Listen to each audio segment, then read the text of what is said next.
各位全世界的兄弟姐妹们，我是东哥战斗猫。今天是2025年12月27号，德国时间5点29分，乌克兰时间6点29分。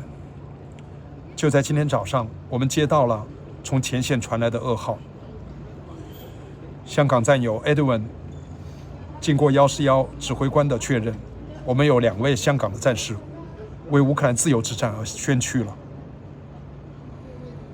刚才，我做了将近2个小时的直播，讲到他们的心愿，讲到他的理想，讲到他的录音，讲到他跟我程序的一切，感同身受。这真的是噩耗，但是对于我们还在这个世界上的人来说，这又是一个振奋人心的消息。因为当一个人确定要去做一件他值得做的事情的时候，困难、问题、挫折都不能让他停步。所以东哥只能让一段祈祷的文字为他们祝福，为我们这些远去的勇士祝福。愿此刻在炮火没有停歇的土地上，有一条仍然打开的路。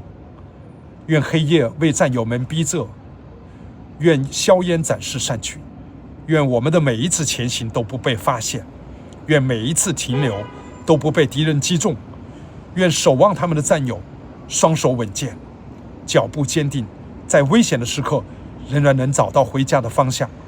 愿2位勇士不被遗忘在荒野，不被掩埋在无名的坐标。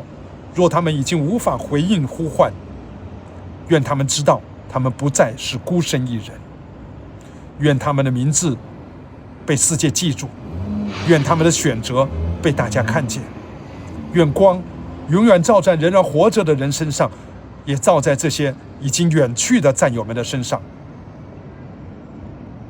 愿他们被战友带回，让他们回到光之下，回到这人世间。阿们。